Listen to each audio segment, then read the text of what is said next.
शुक्लाम्बरधरम् विष्णुम् शशिवर्णम् चतुर्भुजम् प्रसन्नवदनम् ध्यायेत् सर्वविघ्नोपशान्तये व्यासम् वसिष्ठनप्तारम् शक्तेः स्तोत्रमकल्मषम् पराशरात्मजम् वन्दे शुकतातम् तपोनिधिम् व्यासाय विष्णुरूपाय व्यासरूपाय विष्णवे नमो वै ब्रह्मनिधये वासिष्ठाय नमो नमः अविकाराय शुद्धाय नित्याय परमात्मने सदैकरूपरूपाय विष्णवे सर्वजिष्णवे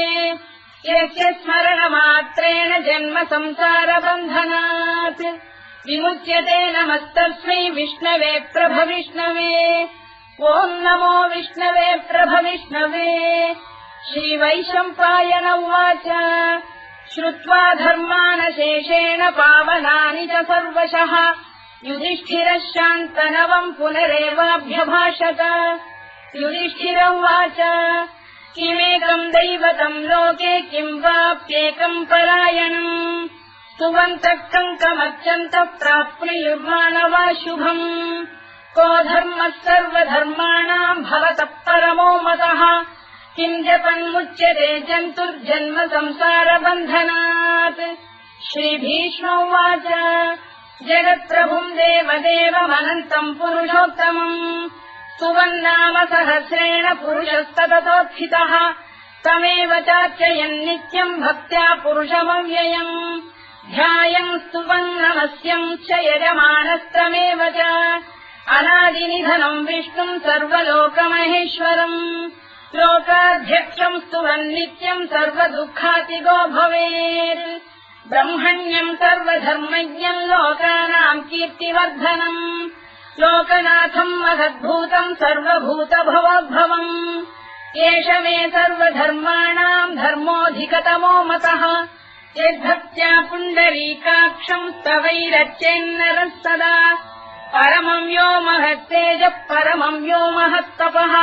परमम् यो महद्ब्रह्म परमम् यः परायणम् पवित्राणाम् पवित्रम् यो मङ्गलानाम् च मङ्गलम् दैवतम् देवतानाम् च भूतानाम् यो व्ययक्तिदा यतः सर्वाणि भूतानि भवन्त्यादियुगागमे यस्मिंश्च प्रलयम् यान्ति पुनरेव युगक्षये तस्य लोकप्रधानस्य जगन्नाथस्य भूपते विष्णोर्नाम सहस्रम् मे शृणु पापभयापहम् यानि नामानि गौणानि विख्यातानि महात्मनः ऋषिभिः परिगीतानि तानि वक्ष्यामि भूतये ऋषिर्नाम्नाम् सहस्रस्य वेदव्यासो महामुनिः छन्दोऽनुष्टुप् तथा देवो भगवान् देवकीसुतः अमृताम् शुद्भवो बीजम् शक्तिर्देवकी नन्दनः त्रिसामाहृदयम् तस्य शान्त्यर्थे विनियुज्यते विष्णुम् जिष्णुम् महाविष्णुम् प्रभविष्णुम् महेश्वरम् अनेकरूपदैत्यान्तम् नमामि पुरुषोत्तमम् अस्य श्रीविष्णोर्दिव्यसहस्रनामस्तोत्रमहामन्त्रस्य श्रीवेदव्यासो भगवान् ऋषिः अनुष्टुप्छन्दः श्रीमहाविष्णुः परमात्मा श्रीमन्नारायणो देवता अमृतांशोद्भवो भानुरिति बीजम् देवकी नन्दन श्रेष्ठेति शक्तिः उद्भवः क्षोभणो देव इति परमो मन्त्रः धर इत्यस्त्रम् रथाङ्गपाणिरक्षोभ्य इति नेत्रम् त्रिसामासामजः सामेति कवचम् आनन्दम् परब्रह्मेति योनिः ऋतुः सुदर्शनकाल इति दिग्बन्धः श्रीविश्वरूप इति ध्यानम् श्रीमहाविष्णुप्रीत्यर्थे सहस्रनाम जपे विनियोगः ध्यानम् श्रीयोगम् दत्तदेशे शुचिमणिविलसत्सैकते मौक्तिकानाम् मालाक्लुप्तासनस्थस्फटिकमणिनिभैर्मौक्तिकैर्मण्डिताङ्गः शुभ्रैरभ्रैररभ्रैरुपरि विरचितैर्मुक्तपीयूषवर्षैः आनन्दीनः पुनीयादरिनलिन गदा शङ्खपाणिर्मुकुन्दः भूः पादौ यस्य नाभिर्विहरसुरनिलश्चन्द्रसूर्यौ च नेत्रे कर्णावाशा शिरोद्यौर्मुखमपि दहनो यस्य वास्तेयमब्धिः अन्तस्थम् यस्य विश्वम् सुरनरखगो भोगि गन्धर्वदैत्यैः चित्रम् रम्यते तम् त्रिभुवन वपुषम् विष्णुमीशम् नमामि। ॐ नमो भगवते वासुदेवाय। शान्ताकारम् भुजगशयनम् पद्मनाभम् सुरेशम् विश्वाधारम् गगनसदृशम् मेघवर्णम् शुभाङ्गम् लक्ष्मीकान्तम् कमलनयनम् योगिहृध्यानगम्यम् वन्दे विष्णुम् भवभयहरम् सर्वलोकैकनाथम्। मेघश्यामम् पीतकौशेयवासम् श्रीवत्साङ्कम् कौस्तुभोद्भासिताङ्गम् पुण्योपेतम् पुण्डरीकायताक्षम् विष्णुम् वन्दे सर्वलोकैकनाथम्। नमः समस्तभूतानामादिभूताय भूभृते अनेकरूपरूपाय विष्णवे प्रभविष्णवे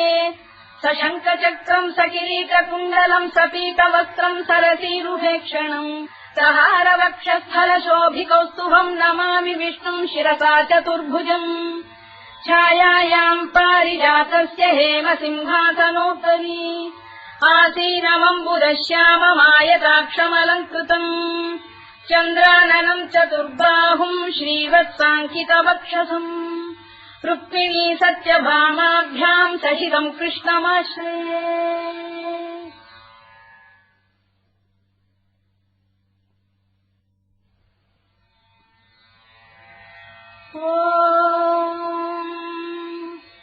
विश्वम् विष्णुर्वषत्कारो भूतभव्य भवत्प्रभुः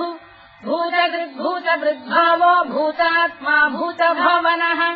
भूतात्मा परमात्मा च मुक्तानाम् परमागतिः अव्ययः पुरुषः साक्षी क्षेत्रज्ञोऽक्षर एव च योगो योगविदाम् नेता प्रधानपुरुषेश्वरः नारसिंहवपुः श्रीमान् केशवः पुरुषोत्तमः सर्वः शिवस्थाणुर्भूतादिर्निधिरव्ययः सम्भवो भावनो भर्ता प्रभव प्रभुरीश्वरः स्वयम्भूः शम्भुरादित्यः पुष्कराक्षो महास्वनः अनादिनिधनो धाता विधाता धातुरुत्तमः अप्रमेयो ऋषिकेशः पद्मनाभोऽमरप्रभुः विश्वकर्मा मनुस्पष्टा स्थविष्ठस्थविरो ध्रुवः अग्राह्यः शाश्वतः कृष्णो लोहिताक्षप्रदर्दनः प्रभूतस्त्रिककुब्धाम पवित्रम् मङ्गलम् परम् ईशानप्राणरप्राणो ज्येष्ठः श्रेष्ठः प्रजापतिः हिरण्यगर्भो भूगर्भो माधवो मधुसूदनः ईश्वरो विक्रमी धन्वी मेधावी विक्रमक्रमः अनुत्तमो दुराधर्ष कृतज्ञः कृतिरात्मवान् सुरेशः शरणम् शर्म विश्वरेता प्रजाभवः अधः संवत्सरो व्याल प्रत्ययः सर्वदर्शनः अजः सर्वेश्वरः सिद्धः सिद्धिः सर्वादिरच्युतः वृषा कपिरमेयात्मा सर्वयोगविनिसृतः वसुर्वसुमनः सत्यः समात्मा संविदः समः अमोघः पुण्डरीकाक्षो वृषकर्मा वृषाकृतिः रुद्रो बहुशिरा बभ्रुर्विश्वयोनिः शुचिश्रवाः अमृतः शाश्वतस्थाणुर्वरारोहो महातपाः सर्वगः सर्वविद्वानुर्विश्वरवित्कविः लोकाध्यक्षः सुराध्यक्षो धर्माध्यक्षः कृताकृतः चतुरात्मा चतुर्व्यूहश्चतुर्दंष्टश्चतुर्भुजः भ्राजिष्णुर्भोजनम् भोक्ता सहिष्णुर्जगदादिजः अनभो विजयो जेता विश्वयोनिः पुनर्वसुः उपेन्द्रो वामनः प्रांशुरमोघः शुचिरूर्जितः अतीन्द्रः सङ्ग्रहः सर्गो धृतात्मा नियमो यमः वेद्यो वैद्यः सदा योगी वीरः माधवो मधुः अतीन्द्रियो महामायो महोत्साहो महाबलः महाबुद्धिर्महावीर्यो महाशक्तिर्महाद्युतिः अनिर्देश्यवपुः श्रीमान् अमेयात्मा महादृधृत् महेश्वासो महीभर्ता श्रीनिवासः सताङ्गतिः अनिरुद्धः सुरानन्दो गोविन्दो गोविदाम्पतिः मरीचिर्दमनो हंसः सुपर्णो भुजगोत्तमः हिरण्यनाभः सुतपाः पद्मनाभः प्रजापतिः अमृत्युः सर्वदृक्सिंहः सन्धाता सन्धिमान् स्थिरः अजो दुर्मर्षणः शास्ता विश्रुतात्मा सुरारिभा गुरुर्गुरुतमो धाम सत्यः सत्यपराक्रमः निमिषो निमिषस्रग्वी वाचस्पतिरुदारधीः अग्रणी ब्राह्मणी श्रीमान् न्यायो नेता समीरणः सहस्रमूर्धा विश्वात्मा सहस्राक्षः सहस्रपात् आवर्तनो निवृत्तात्मा संवृतः सम्प्रवर्धनः अधः संवर्तको गन्धिरनिरोधरणीधरः सुप्रसादप्रसन्नात्मा विश्वधृत् विश्वभुग्विभुः सत्कर्ता सत्कृतः साधुर्जन्धुर्नारायणो नरः असङ्ख्येयो प्रमेयात्मा विशिष्टः शिष्टकृच्छुचिः सिद्धार्थः सिद्धसङ्कल्पः सिद्धितः सिद्धिसाधनः वृषाधी वृषभो विष्णुर्वृषपर्वा वृषोदरः वर्धनो वर्धमानश्च विविक्तः श्रुतिसागरः सुभुजो दुर्धरो वाग्मी महेन्द्रो वसुदो वसुः नैकरूपो बृहद्रूपः शिपिविष्टप्रकाशनः ओजस्तेजोऽभ्युदिनः प्रकाशात्मा प्रतापनः वृद्धस्पष्टाक्षरो मन्त्रश्चन्द्रांशुर्भास्करद्युतिः अमृतांशुद्भवो भानुष्यशबिन्दुः सुरेश्वरः औषधम् जगतः सेतुः सत्यधर्मपराक्रमः भूतभव्यभवन्नाथः पवनः पावनो नलः कामः कामकृत्कान्तः कामः कामप्रदप्रभुः युगादिकृद्युगामत्तो नैकमायो महाशनः अदृश्यो व्यक्तरूपश्च सहस्रजिदनन्तजित् इष्टो विशिष्टः शिष्टेष्टः शिखण्डी नभुषो वृषः क्रोधः क्रोधकृत्कर्ता विश्वबाहुर्महीधरः अच्युतः प्रतिथः प्राणः प्राणदो वासवानुजः अपाम् निधिरधिष्ठानमप्रमत्तः प्रतिष्ठितः स्कन्दः स्कन्दधरो धुर्यो वरदो वायुवाहनः वासुदेवो बृहद्भानुरादिदेवः पुरन्दरः अशोकस्तारणस्तारः शूरः शौरिर्जनेश्वरः अनुकूलः शतावर्तः पद्मी पद्मनिभेक्षणः पद्मनाभोरविन्दाक्षः पद्मगर्भः शरीरभृत् महर्भिर्वृद्धो वृद्धात्मा महाक्षो गरुडध्वजः अतुलः शरभो भीमः समयज्ञो हविर्हरिः सर्वलक्षणलक्षण्यो लक्ष्मीवान् समितिञ्जयः विक्षरो रोहितो मार्गो हेतुर्दामोदरः सहः महीधरो महाभागो वेगवानमिदाशनः उद्भवः क्षोभणो देवः श्रीगर्भः परमेश्वरः करणम् कारणम् कर्ता विकर्ता गहनो गुहः व्यवसायो व्यवस्थानः संस्थानस्थानदो ध्रुवः परधिः परमस्पष्टः तुष्टः पुष्टः शुभेक्षणः रामो विरामो विरतो मार्गो नेयो नयोनयः वीरः शक्तिमताम् श्रेष्ठो धर्मो धर्मविदुत्तमः वैकुण्ठः पुरुषः प्राणः प्राणदः प्रणवपृतुः हिरण्यगर्भः शत्रुघ्नो व्याप्तो वायुरधोक्षजः ऋतुः सुदर्शनः कालः परमेष्ठी परिग्रहः उग्रः संवत्सरो दक्षो विश्रामो विश्वदक्षिणः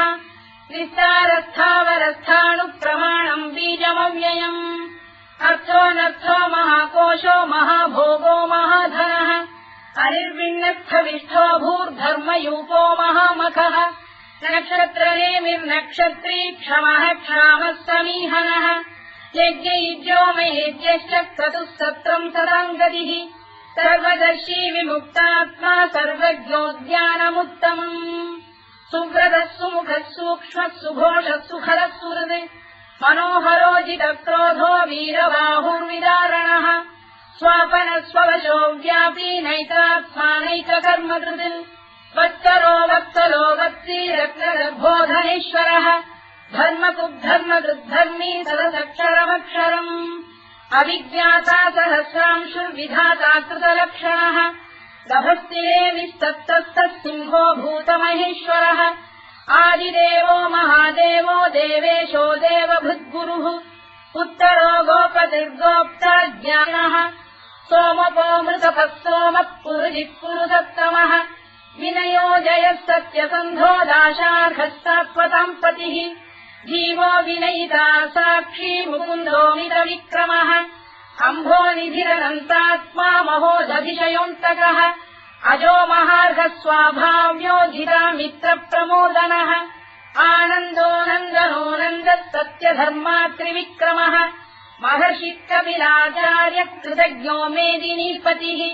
त्रिदशाध्यक्षो महाशृङ्गकृतान्तकृत् महावराहो गोविन्दः सुषेणः कनकाङ्गनी गुह्यो गभीरो गहनो गुप्तश्चक्रगदाधरः मेधास्वाङ्गोजितः कृष्णो दृढः सङ्कर्षणोच्युतः वरुणो वारुणो वृक्षः पुष्कराक्षो महामनाः भगवान् बलहानन्दी वनमाली हलायुधः आदित्यो ज्योतिरादित्यः सहिष्णुर्गतिसत्तमः सुधन्वाखण्ड परशुद्धारुणोद्रविणप्रदः दिवस्कृत् सर्वदृत्यासो वाचस्पतिरयो निजः कृतामासामगस्साम निर्वाणम् भेषजम् भिषज सन्न्यासवृक्षमशान्तो निष्ठा शान्तिपरायणम् शुभाङ्गः शान्तिदर्श्रेष्टा कुमुदः कुवलेशयः गोहितो गोपदैर्गोप्ता वृषभाक्षो वृषप्रियः अनिवर्ती निवृत्तात्मा संक्षेप्ताक्षेमकृत् शिवः श्रीवत्सवक्षः श्रीवासः श्रीपतिः श्रीमताम्बरः श्रीरश्रीशः श्रीनिवासः श्रीनिधिः श्रीविभावनः श्रीधर श्रीकर श्रेयः श्रीमान् लोकत्रयाश्रयः स्वक्षस्वङ्गः शतानन्दो नन्दिर्ज्योतिर्गणेश्वरः विदितात्मा विधेयात्मा तत्कीर्तिच्छिन्न संशयः उदीर्णः सर्वतश्चक्षुरनीशः शाश्वतस्थिरः भूषयो भूषणो भूतिर्विशोकः शोकनाशनः अर्चिष्मानर्चितः कुम्भो विशुद्धात्मा विशोधनः अनिरुद्धो प्रतिरथ प्रद्युम्नो मितविक्रमः कालनेमिनिहा वीरः शौरिः शूरजनेश्वरः त्रिलोकात्मा त्रिलोकेशः केशवः केशिहा हरिः कामदेवः कामपालः कामी कान्तकृतागमः अनिर्देश्य वपुर्विष्णुर्वीरोऽनन्तो धनञ्जयः ब्रह्मण्यो ब्रह्मकृद्ब्रह्मा ब्रह्म ब्रह्मनिवर्धनः ब्रह्मविद्ब्राह्मणो ब्रह्मी ब्रह्मज्ञो ब्राह्मणप्रियः महाक्रमो महाकर्मा महातेजा महोरगः महाक्रतुर्महायज्वा महायज्ञो महाहविः स्तव्यस्तव प्रियस्तोत्रम् स्तुतिस्तोतारणप्रियः पूर्णः पूरयिता पुण्यः पुण्यकीर्तिरनामयः मनोजवस्तीर्थकरो वसुदेता वसुप्रदः वसुप्रदो वासुदेवो वसुर्वसुमनाहविः सद्गतिः सत्कृतिः सत्ता सद्भूतिः सत्परायणः शूरसेनो यदुश्रेष्ठः सन्निवासः सुयामुनः भूतावासो वासुदेवः सर्वासु निलयो नलः दत्तः दत्पदो दृप्तो दुर्धरोऽथापराजितः विश्वमूर्तिर्महामूर्तिर्दीप्तमूर्तिरमूर्तिमान् अनेकमूर्तिरव्यक्तः शतमूर्तिः शताननः एकोनैकस्तवः किम् यत्तत्पदमनुत्तमम् लोकबन्धुर्लोकनाथो माधवो भक्तवत्सलः सुवर्णवर्णो हेमाङ्गो वराङ्गश्चन्दनाङ्गदी वीरः विषमः शून्यो घृता क्षीरजरश्चरः अमानी मानदो मान्यो लोकस्वामी त्रिलोकधृत् सुमेधा मेधजो धन्यः सत्यमेधाधराधरः तेजो वृषोऽद्युतिधरः सर्वशस्त्रभृताम्बरः प्रग्रहो निग्रहो व्यग्रो नैकशृङ्गो गदाग्रजः चतुर्मूर्तिश्चतुर्बाहुश्चतुर्व्यूहश्चतुर्गतिः चतुरात्मा चतुर्भावश्चतुर्वेदविदेकपात् समावर्तो निवृत्तात्मा दुर्जयो दुरतिक्रमः दुर्लभो दुर्गमो दुर्गो दुरावासो दुरारिः शुभाङ्गो लोकतारङ्गः सुतन्तु वर्धनः इन्द्रकर्मा महाकर्मा कृतकर्मा कृतागमः उद्भवः सुन्दरः सुन्दो रक्तनाभः सुलोचनः अल्पो वाजसनः शृङ्गी जयन्तः सर्वविद्ययी सुवर्णबिन्दुरक्षोभ्यः सर्ववागीश्वरेश्वरः महाह्रदो महागर्तो महाभूतो महानिधिः कुमुदकुन्दरकुन्दः पर्जन्यः पावनो निलः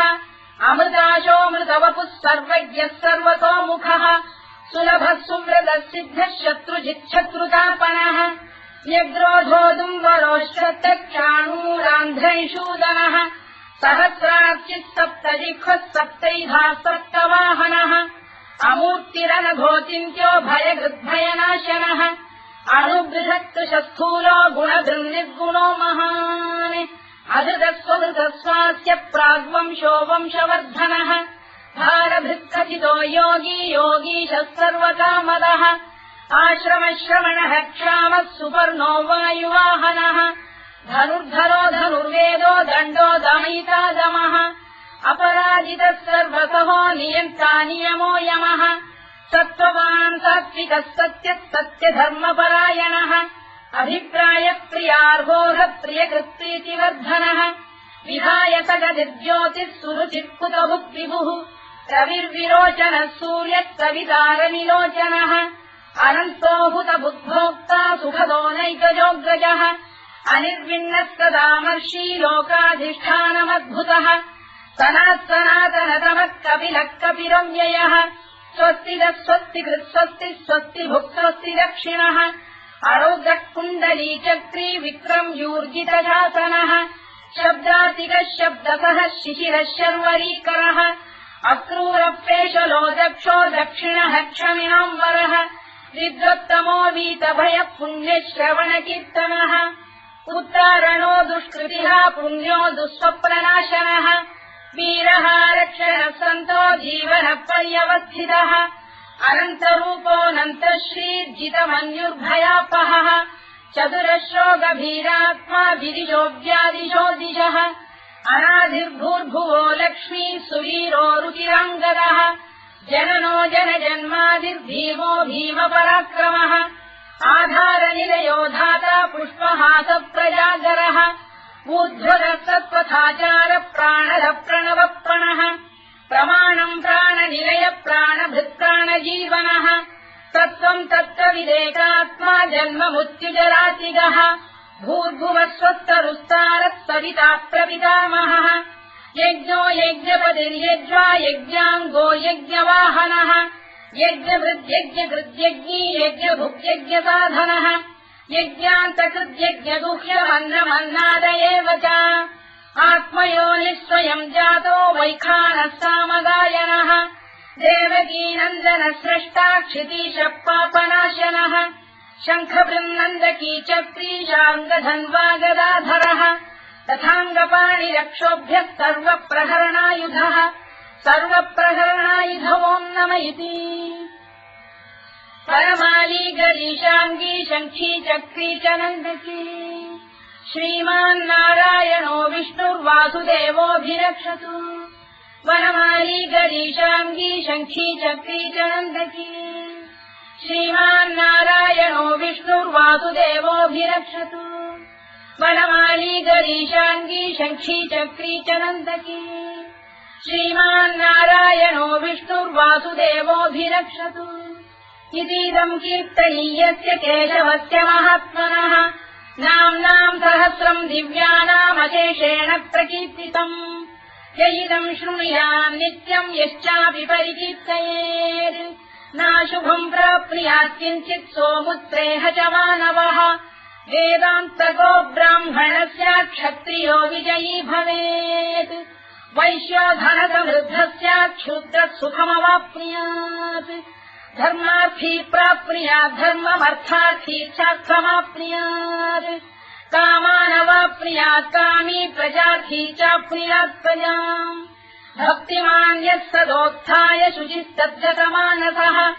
सहस्रम् वासुदेवस्य नाम्नामेतत्र कीर्तयेत् यशः प्राप्नोति विपुलम् याति प्राधान्यमेव च अजलाम् श्रियमाप्नोति श्रेयः प्राप्नोत्यनुत्तमम्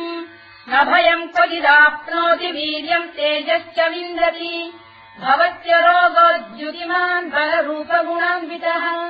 रोगात्तो मुच्यते रोगात् बद्धो मुच्येत बन्धनात् भयान्मुच्येत भीतस्तु मुच्येतापन्न आपदः दुर्गाण्यतितरस्याशु पुरुषः पुरुषोत्तमम् सुवन्नाम सहस्रेण नित्यम् भक्तिसमन्वितः वासुदेवाश्रयो मर्त्यो वासुदेवपरायणः सर्वपापविशुद्धात्मा याति ब्रह्म सनातनम् न वासुदेव भक्तानामशुभम् विद्यते क्वचित् जन्म मृत्युजरा व्याधि भयम् नैवोपजायते इमं स्तवमधीयान श्रद्धा भक्ति समन्वितः युज्येतात्मसुखक्षान्ति श्रीधृति स्मृति कीर्तिभिः न क्रोधो न च मात्सर्यम् न लोभो न शुभामतिः भवन्ति कृतपुण्यानाम् भक्तानाम् पुरुषोत्तमे द्यौस्तचन्द्रार्कनक्षत्राखम् दिशो भूर्महोदधिः वासुदेवस्य वीर्येण विधृतानि महात्मनः ससुरासुरगन्धर्वम् स यक्षोरगराक्षसम् जगत्वशे वत्ततेदम् कृष्णस्य सचराचरम् इन्द्रियाणि मनो बुद्धिः सत्त्वम् तेजो बलम् धृतिः वासुदेवात्मकान्याहुः क्षेत्रम् क्षेत्रज्ञ एव च सर्वागमानामाचार प्रथमम् परिकल्पते आचार प्रभवो धर्मो धर्मस्य प्रभुरच्युतः ऋषयपितरो देवा महाभूतानि धातवः जङ्गमा जङ्गमम् चेदम् जगन्नारायणोद्भवम् योगो ज्ञानम् तथा साङ्ख्यम् विद्या शिल्पादिकर्म च वेदाः शास्त्राणि विज्ञानमेतत् सर्वम् जनार्दनात् एको विष्णुर्महद्भूतम् पृथग्भूतान्यनेकशः त्रीन् लोकान् व्याप्य भूतात्मा भुङ्क्ते विश्वभुवव्ययः इमम् स्तवम् भगवतो विष्णो व्यासेन कीर्तितम् पठेद्य इच्छेत् पुरुषः श्रेयत् प्राप्तुम् सुखानि च विश्वेश्वरमजम् देवम् जगतः प्रभुमव्ययम् भजन्ति ये पुष्कराक्षम् न ते यान्ति पराभवम् ओन्नम इति अर्जुनोवाच पद्मपत्रविशालाक्ष पद्मनाभसुरोत्तम भक्तानामनुरक्तानाम् त्राता भव जनार्दन श्रीभगवानुवाच यो माम् नाम सहस्रेण स्तोतुमिच्छति पाण्डव सोऽहमेकेन श्लोकेन स्तुत एव न संशयोऽन्नम इति व्यासोवाच वासनाद्वासुदेवस्य वासितम् भुवनत्रयम् सर्वभूतनिवासोऽसि वासुदेव नमोऽस्तु ते वासुदेव नमोऽस्तु ओन्नम इति पार्वत्युवाच केनोपायेन लघुना विष्णोर्नाम सहस्रकम् पठ्यते पण्डितैर्नित्यम् श्रोतुमिच्छाम्यहम् प्रभो ईश्वरोवाच श्रीराम राम रामेति रमे रामे मनोरमे सहस्रनाम तत्तुल्यम् राम नाम वरानने श्रीराम राम रामेति रमे रामे मनोरमे सहस्रनाम तत्तुल्यम् राम नाम वरानने श्रीराम राम रामेति रमे रामे मनोरमे सहस्रनाम तत्तुल्यम् राम नाम वरानने राम नाम वराननमोन्नम इति ब्रह्मोवाच नमोऽस्त्वनन्ताय सहस्रमूर्तये सहस्रपादाक्षि शिरोरुबाहवे सहस्रनाम्ने पुरुषाय शाश्वते सहस्रकोटियुगधारिणे नमः सहस्रकोटियुगधारिणे नमोऽन्नम इति सञ्जय उवाच यत्र योगेश्वर कृष्णो यत्र पार्थो धनुर्धरः तत्र श्रीविजय